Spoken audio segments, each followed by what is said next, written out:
에베소서 강의 9번째 시간입니다. 자, 에베소서 4장 13절부터 16절까지 말씀을 우리 다 함께 하나님의 말씀을 우리가 믿음으로 선포하며 나가겠습니다. 같이 읽습니다. 시작! 우리가 다 하나님의 아들을 믿는 것과 아는 일에 하나가 되어 온전한 사랑을 이루어 그리스도의 장성한 분량이 충만한 데까지 이르리니 이는 우리가 이제부터 어린아이가 되지 아니하여 사랑의 속임수와 간사한 유혹에 빠져 온갖 교훈의 풍조에 밀려 요동하지 않게 하려 함이라. 오직 사랑 안에서 참된 것을 하여 범사에 그에게까지 자랄지라. 그는 머리니 곧 그리스도라. 그에게서 온몸이 각 마디를 통하여 도움을 받음으로 연결되고 결합되어 각 지체의 분량대로 역사하여 그 몸을 자라게 하며 안에서 스스로 세우느니라. 아멘. 자, 온전하게 충만하게 이와 같은 제목으로 하나님 말씀 함께 은혜를 나누도록 하겠습니다. 제가 며칠 전에 어떤 일간지를 통해서 소식을 보니까 미국의 아이비 리그 아시죠? 미국의 아이비 리그 하면 참 전 세계 학생들이 소망하는 그런 학교입니다. 그런데 이 아이비 리그 하버드, 예일, 스탠퍼드 이런 대학들이 있어요. 근데 그 대학에 다니는 한국 학생들의 전체 비중이 몇 퍼센트인가? 무려 6%나 된다는 거예요. 6%. 그러니까 여러분 별로 놀라지도 않지만 어차피 우리 애들이 갈 것도 아니니까 이렇게 하는 표정이지만 이 6%가 사실 어마어마한 숫자예요. 전 세계적 비중으로 따질 때. 그것뿐만 아니라 미국의 이제 수능이라고 하는 SAT 이런 시험에서 한국 학생들이 월등하다는 거예요. 성적이 두드러져요. 그런데 근데 이상한 게 있습니다. 그게 뭐냐면 해마다 이 아이비 리그에 다니는 우리 한국 학생들이 낙제율이 다른 타국에 비해서 타민족에 비해서 낙제율이 현격하게 높은 거예요. 대략 10명 중에 8명이 탈락을 한답니다. 낙제를 한다는 거예요. 자, 어떻게 이런 일이 이루어질 수 있는가 이렇게 조사를 해봤더니 한국 학생들이 가장 큰 원인이 있더라는 거예요. 그게 뭐냐? 장기적인 목표가 없더라는 거예요. 근데 왜 그런 일들이 발생했는가 하면 사실은 부모들 때문이에요. 부모들이 이 한국에 있을 때나 미국에 있을 때나 이 한국 부모님들이 극성이잖아요. 야, 6년만 참어. 3년만 참어. 2년만 참어. 대학 가면 너 다 해줄게. 대학만 가. 그러다가 갔어요. 들어갔어요. 그리고 나서는 아이들이 이게 뭐지? 허탈해지는 거예요. 내가 이러려고 학교에 왔나?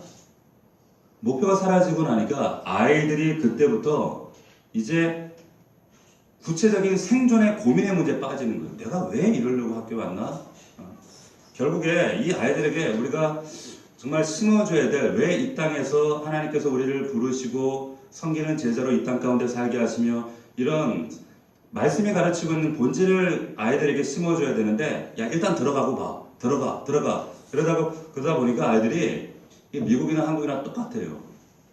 사회에 나가서 제대로 된 삶을 살아가지 못하고 있더라는 겁니다. 자, 오늘 여러분 사실 이러한 현상들이 사실은 우리 신앙생활에도 같은 이치로 같은 문제로 나타나고 있다라는 생각이 들어집니다. 왜 그런가?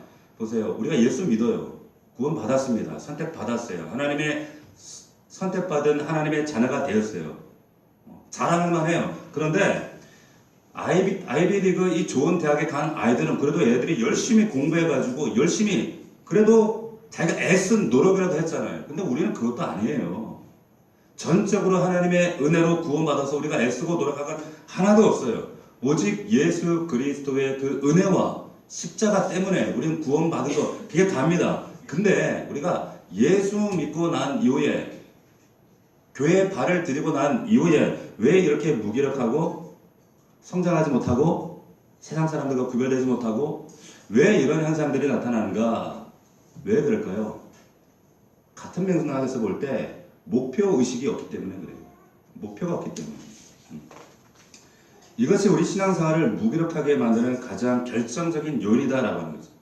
자, 오늘 본문에서 우리에게 주시는 메시지가 뭡니까? 여기 보면 예수 믿게 된 것이 우리의 신앙의 목표가 아니라는 거예요.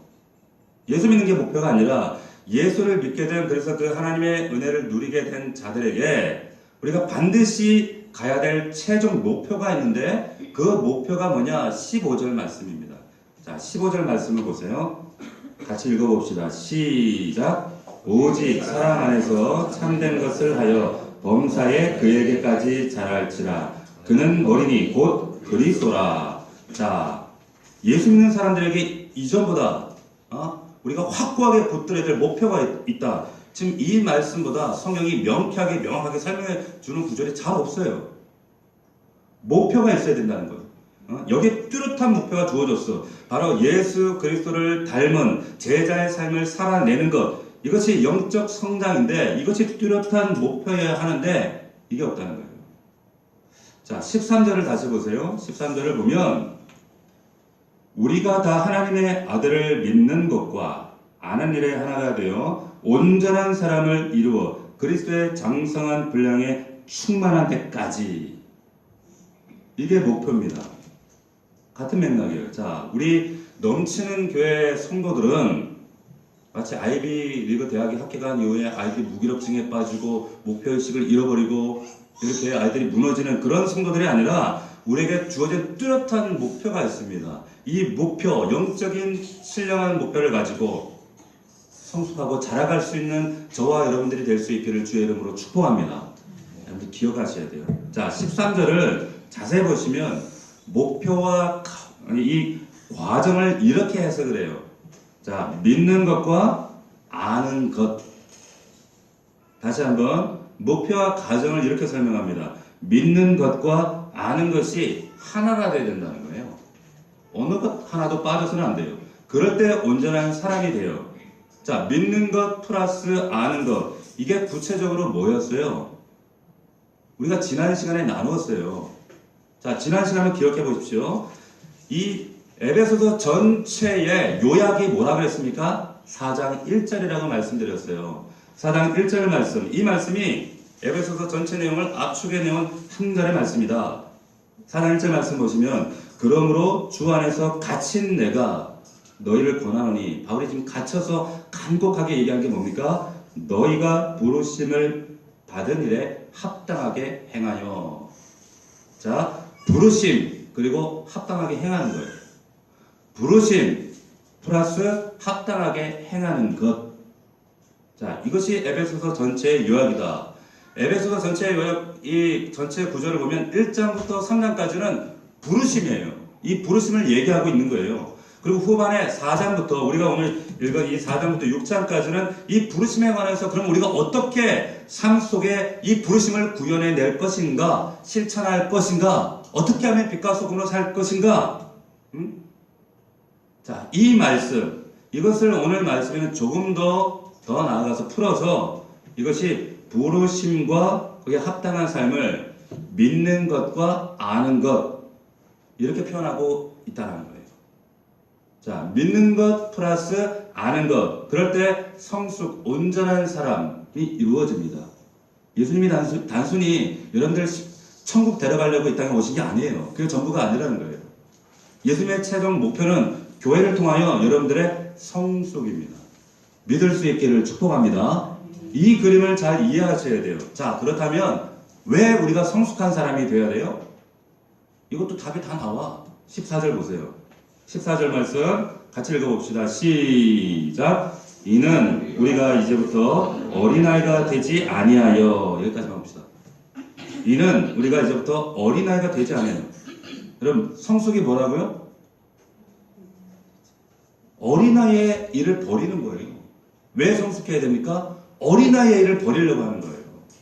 어린아이의 일을. 고린도전서 13장 11절에 이런 말씀이 있습니다.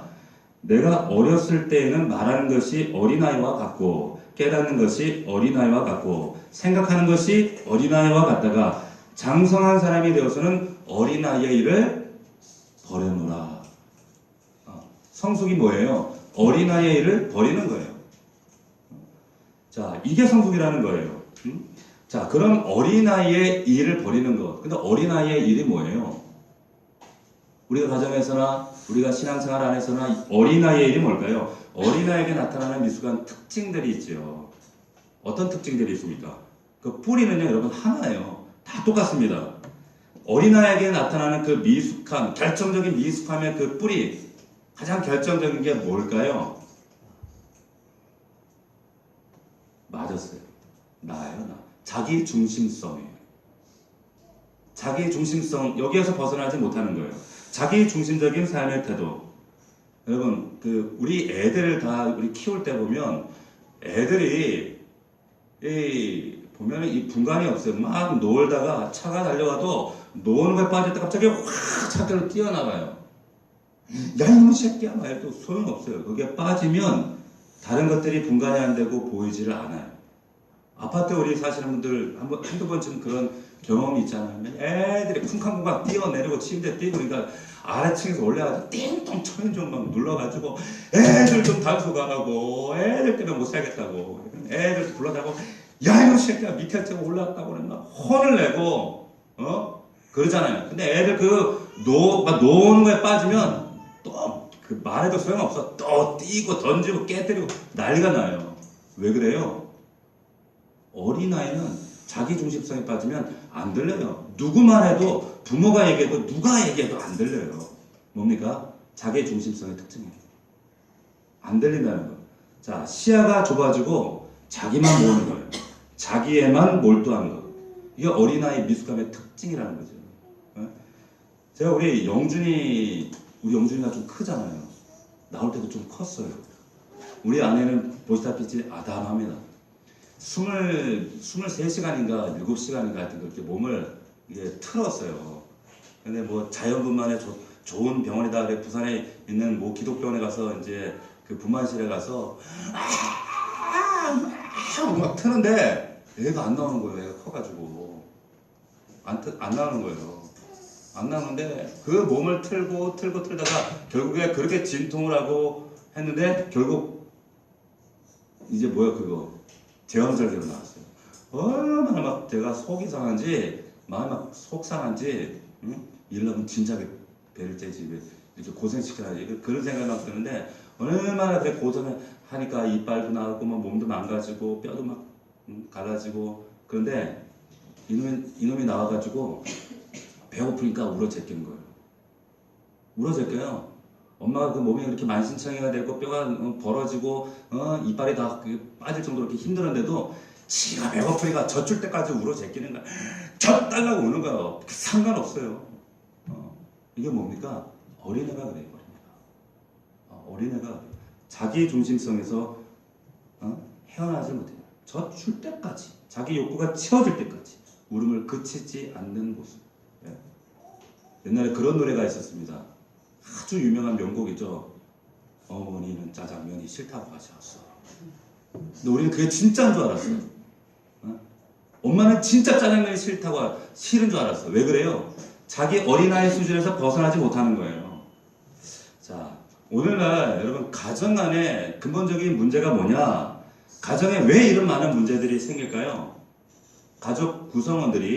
가족들이 각자가 너무 자기 중심성이 강화되어 있어요.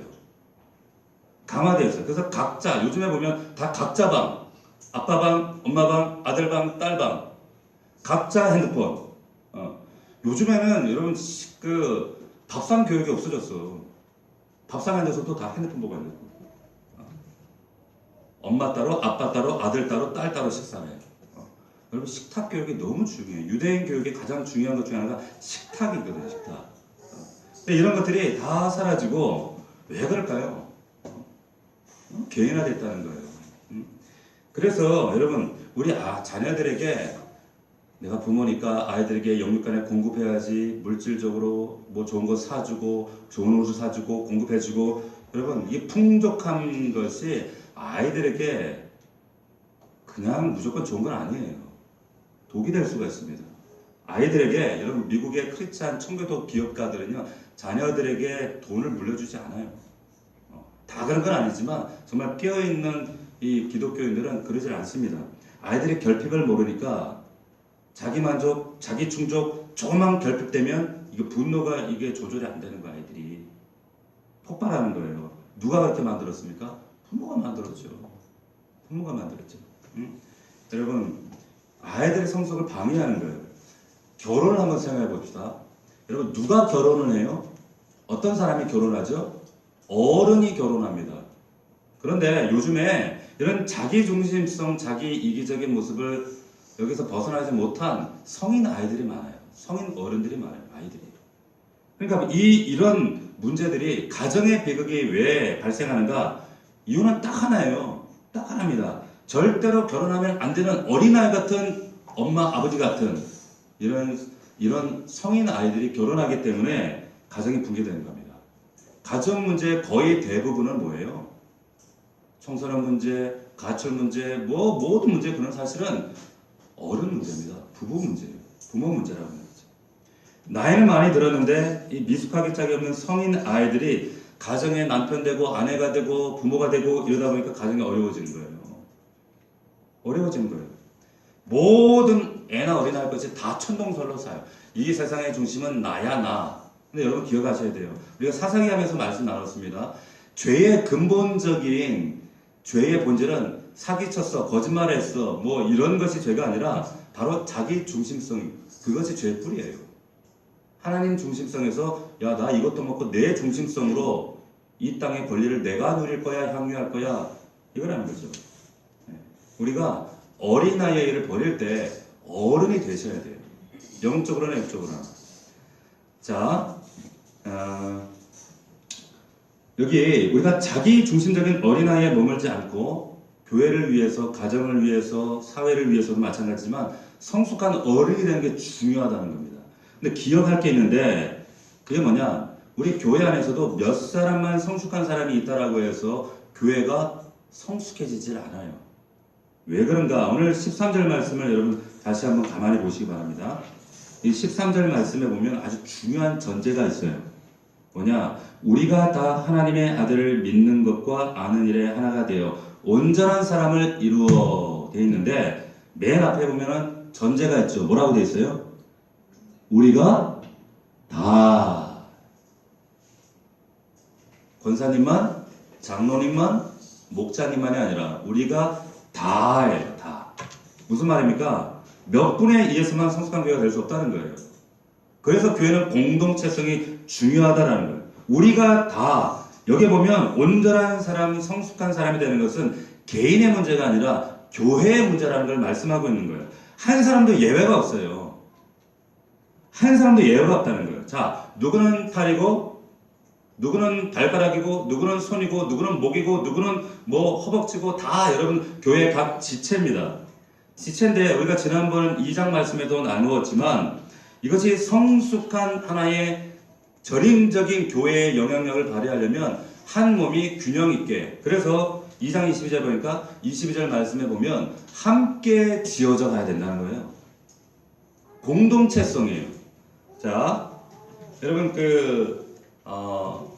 농작물 품평회나 혹은 경매하는, 과일 경매하는 이런 도매 시장에 가면 배나 사과나 고구마나 이런 것들을 이렇게 아주 막 도매로 크게 가마떼기로 팔잖아요. 그런데 그것들이 다 실하고 좋아, 다 건강해. 그런데 그 중에 벌레 먹은 하나를 샘플로 딱 뽑았는데 그 마침 딱 걸렸어.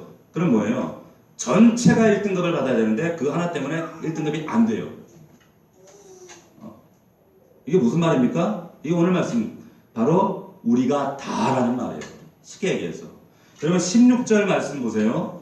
16절 말씀 보면 그에게서 온몸이 각마디를 통하여, 자, 그가 누구야? 예수 그리스도가 머리라 그랬죠. 예수를 통해서 각마디를 통해 도움을 받고 연결되고 결합되어 각 지체의 분량대로 역사하여 그 몸을 자라게 하여 사랑 안에서 스스로 세우느니라. 자, 그 몸이 자라요. 누가 자라는 거예요? 발가락만 자라요? 손만 자라요? 귀만 자라나요? 말도 안 되는 거예요. 이건 성숙한 교회가 될 수 없다는 거죠. 공동체 우리 모두가 다 자라는 거예요. 자라는 거예요. 그리스도 안에서 자랄 수 있는 저와 여러분들이 되기를 주의 이름으로 축복합니다. 여러분 한번 생각해 보세요. 지금 우리 아들이 17살 180cm인가 그래요. 근데 그 등치에 다리가 예를 들어서 우리 채원이만한 다리다 생각해 보세요. 이거 비유도 안 돼. 말할 것도 없죠. 얼마나 이게 말도 안 되는 모습이에요. 저 목자는 성숙한데 목원들이 성숙하지 않아요. 이거 있을 수 없는 거예요. 목사는 괜찮은데 목원 성도들이 그럴 수도 없어요. 성도들은 괜찮은 사람들인데 목사가 영 그럴 수 없는 거예요. 왜 그렇습니까? 우리가 다 이것이 교회의 공동체성이고 이것이 성숙입니다. 이것을 위해서 우리가 함께 달려나가야 되시는 거예요. 자, 여기에 보면 성숙은 어떻게 이루어진다고 그랬어요? 믿는 것 플러스 아는 것. 다시 말하면 믿음의 내용과 그리고 우리의 삶의 실천에 적용이 결합되어야 돼요. 다시 말하면 바른 예수를 믿고 바른 예수를 알아야 된다는 거예요. 이것이 잘못되면 배가 산으로 가요. 교회 종탑에 십자가는 있는데 엉뚱하게 믿을 수 있어요. 엉뚱하게 교회의 모습이 나타날 수 있더라는 거예요. 여기에 안다라고 번역된 이 단어는요, 뭐라고 되어 있냐면 원래 에피그노시스라고 되어 있습니다. 이게 단순히 지식의 습득이 아니에요. 머리로 하는 것이 아니라 이것이 이 지식이 우리의 삶의 자리까지 끌고 가는 것. 삶의 자리에서 체험과 삶을 통해서 완전히 자기 것이 된 것, 이것을 에피그노시스라고 하는 거예요. 안다라고 하는 거예요. 머리가 아니에요. 머리에서 가슴으로, 가슴에서 삶으로. 이게 에피그노시스인데, 만약에 이 지식이 머리에만 머물러 있으면 이게 뭐가 되는가? 교만이 됩니다. 자, 고린도전서 8장 1절 말씀 한번 잘 들어보세요. 자, 우상의 재물에 대하여는 우리가 다 지식이 있는 줄 아나. 다 지식이 있다는 거예요. 다 지식이 있는 줄 아나 지식은 교만하게 하며. 지식은 교만하게 한다는 거예요. 그런데 사랑은 덕을 세우나니 만일 누구든지 무엇을 아는 줄로 생각하면 아직도 마땅히 할 것을 알지 못한다. 우리에게 주신 하나님의 말씀 지식이 나에게 삶으로 증거돼서 삶으로 살아내지 못하면 지식은 교만밖에 안 돼요. 결국 그 교만 때문에 망하는 거예요, 신앙생활이. 성경 지식이 다른 사람을 섬기고 사랑하는 그 삶으로 나오지 않으면 에피그노시스가 아닌 거예요. 자, 믿는 것이 아는 것으로 부단한 훈련과 연습을 통해서 이것을 나타내는 그것이 뭐예요? 이것을 신앙생활이라고 하는 거예요. 그래서 신앙생활은 생활 신앙이에요. 말 그대로. 신앙이 곧 생활이라는 거예요. 이것을 뭐라고 합니까? 이러한 되어지는 과정을 뭐라고 해요? 성화, 성숙이라고 하는 거예요. 믿을 수 있기를 축원합니다. 여러분 왜 믿으시는가를 한번 생각해 보세요. 내가 뭐 때문에 믿는가를 한번 생각해 보시는 거예요. 자, 어떤 교회가 여러분 좋은 교회예요?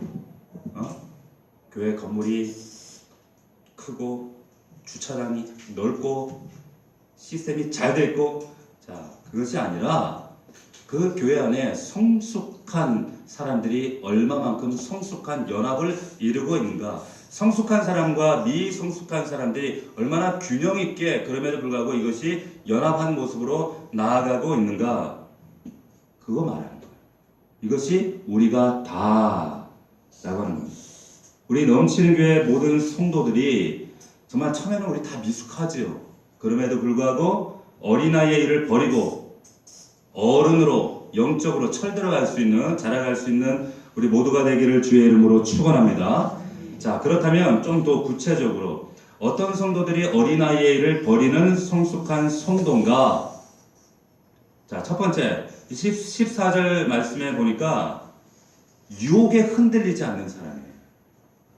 누가 성숙한가? 흔들리지 않는, 요동하지 않는 사람이다. 여기 14절 말씀에 보니까 이는 우리가 이제부터 어린아이가 되지 아니하여 사람의 속임수와 간사한 유혹에 빠져 온갖 교훈의 풍조에 밀려 요동하지 않게 하려 해요.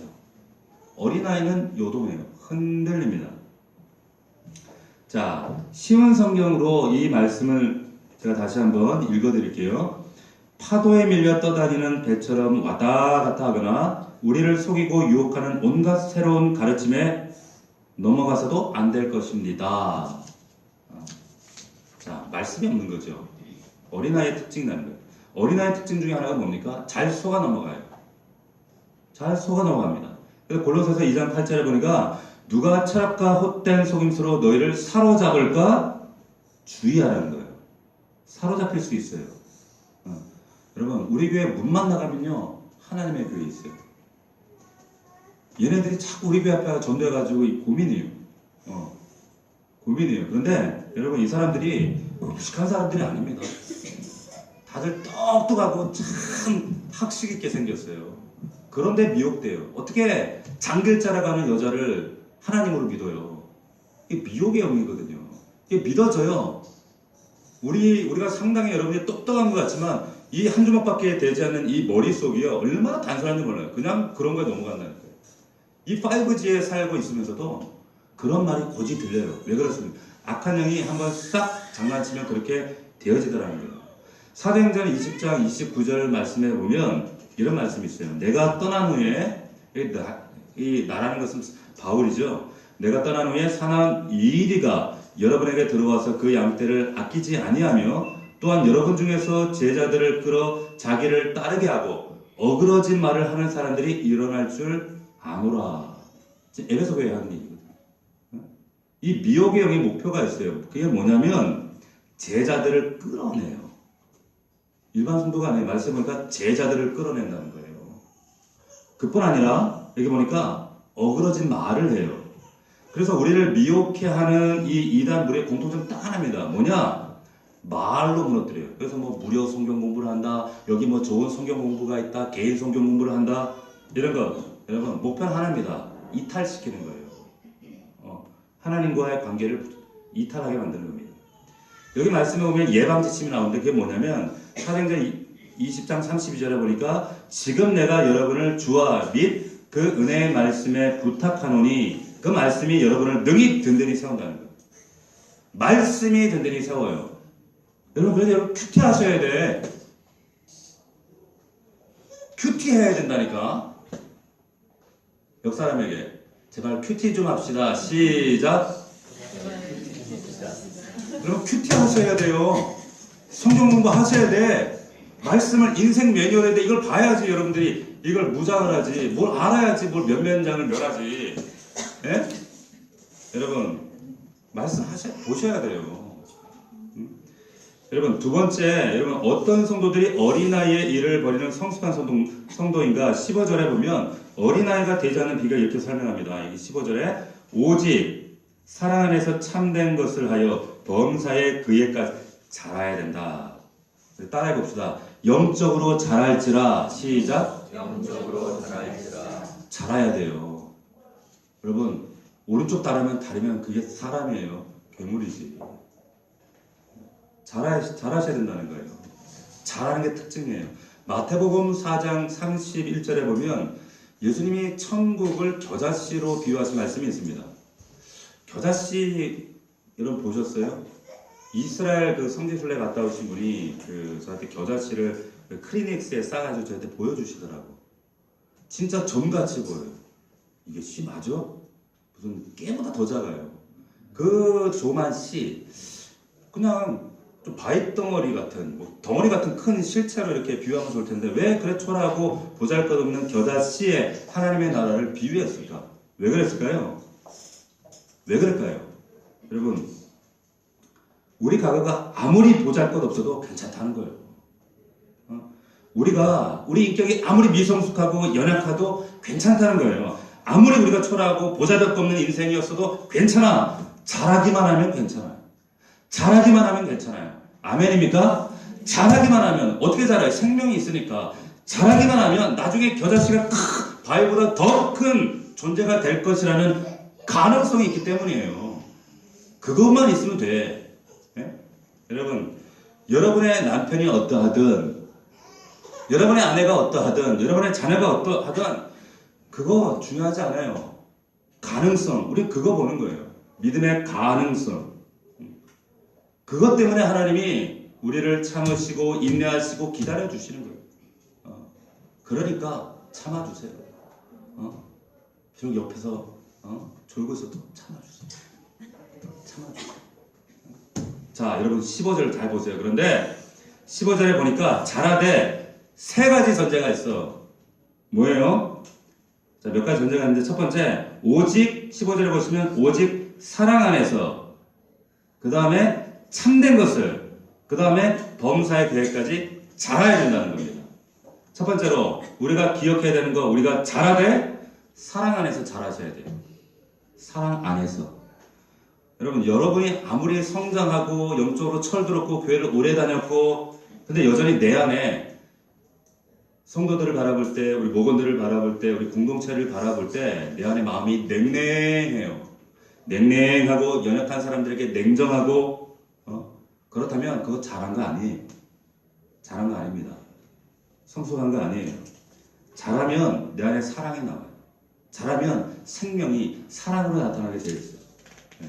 자, 그런가 하면 두 번째로 전제가 뭐냐? 여기 보면 참된 것을 하여라고 되어 있어요. 참된 것을. 이게 우리 성경에 보면은 뭐 어떤 액션을 하는 것처럼 이렇게 표현되어 있는데 행동하는 것처럼 설명이 되어 있지만 여기 참된 것을 하여라고 하는 것은 이 영어 성경 NI에 보면 이렇게 번역을 해놨습니다. Speaking the truth 되어 있어요. 뭐예요? 진리를 말하는 거예요. 진리를 말하는 거예요. 자, 고린도전서 13장 11절에 보니까 내가 어렸을 때는 말하는 것이 어린아이와 같고, 어린아이 특징을 설명해서 제일 먼저 나오는 게 뭐였습니까? 입술이에요. 입술의 부족함이에요. 말의 부족함. 이게 어린아이 같다는 거예요. 자, 앞서 우리가 살펴보았던 것처럼 사도행전 20장에 이단이 악한 자들이 교회를 들어와서 혹은 이단 같은 미혹의 영에 사로잡힌 그런 사람들이 특징이 뭐냐? 교회 안에서 어그러진 말을 하는 사람들이 일어날 것이다 그랬어요. 어그러진 말을 해요.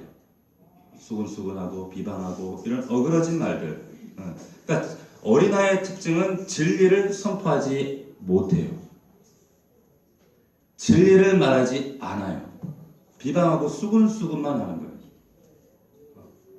여러분들이 진리를 선포할 수 있는 여러분들 될 수 있기를 주의 이름으로 축복합니다. 세 번째 전제가 뭐예요? 계속 잘하는 거죠. 이렇게 그리스도의 장성분량의 목표까지 잘하는 거예요.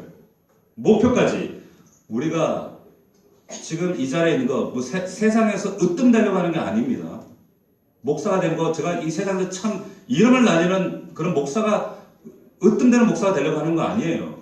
여러분들이 목자가 되는 거, 뭔가 좀 유능한 목사가 되려고 하는 거 아니에요. 여러분들이 왜 하나님 부르셨습니까? 그리스도를 닮는 게 여러분들에게 목표가 되셔야 된다는 거예요. 예수 그리스도의 장성한 분량, 그게 목표라는 거예요. 이 세상 잘나고 성공하고 그게 목표가 아니라는 거예요.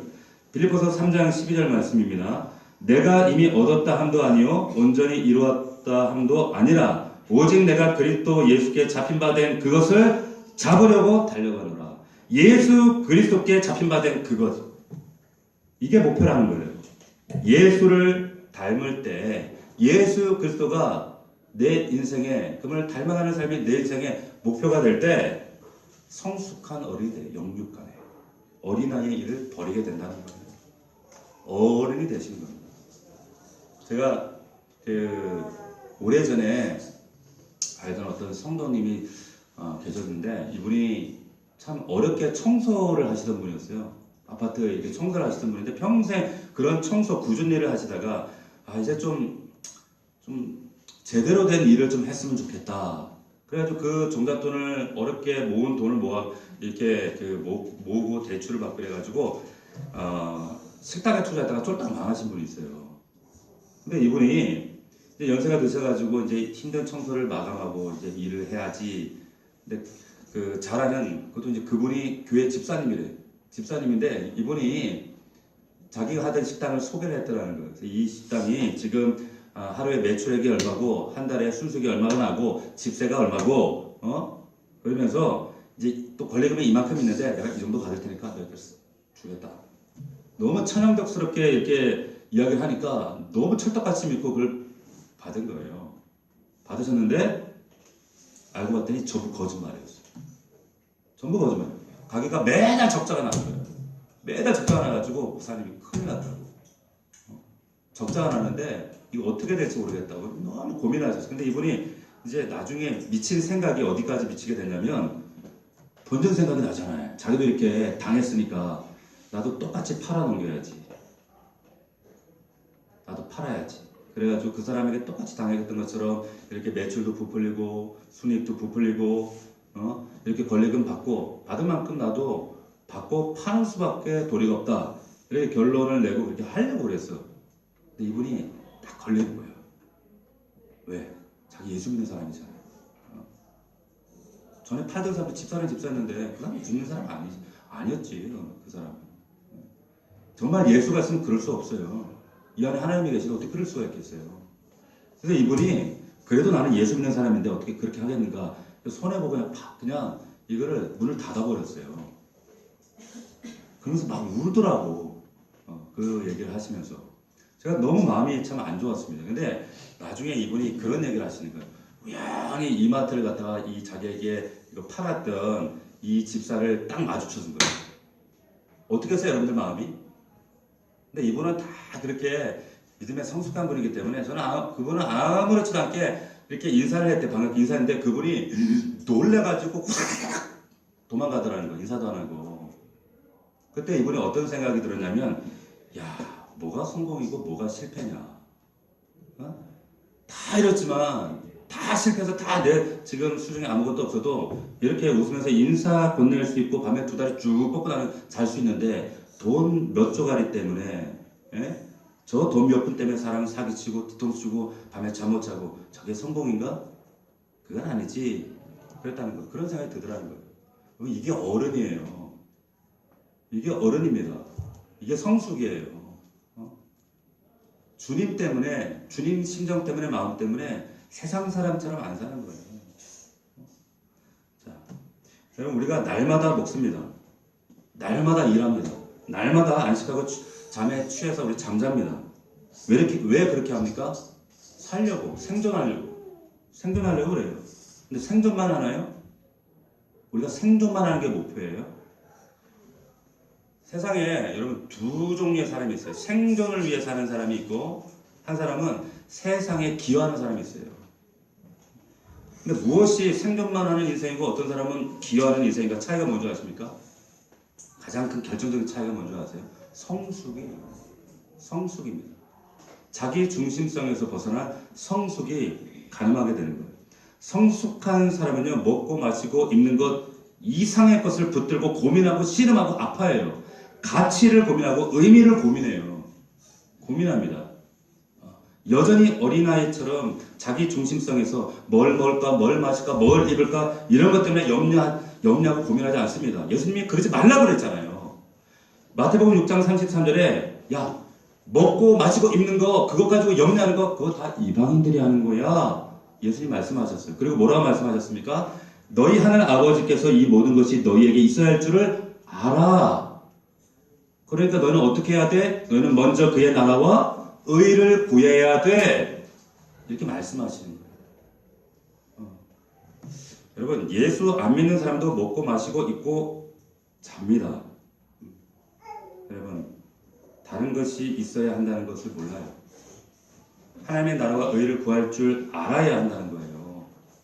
그게 성숙한 사람입니다. 그러기 위해서는 중요한 과제가 뭡니까? 우리가 잘해야 돼요. 잘하셔야 돼요. 믿는 것과 아는 것이 그리스도의 장성한 분량까지 잘하셔야 돼요. 모두 다가 이 자리에 있는 여러분과 저와 모두 다 함께 잘하셔야 돼요. 그것이 교회가 건강해지고 아름다워지고 세상을 향해서 우리가 떳떳해지고 당당해질 수 있는 비결입니다. 그렇게 잘할 수 있는 저와 여러분들 될 수 있기를 주의 이름으로 축복합니다.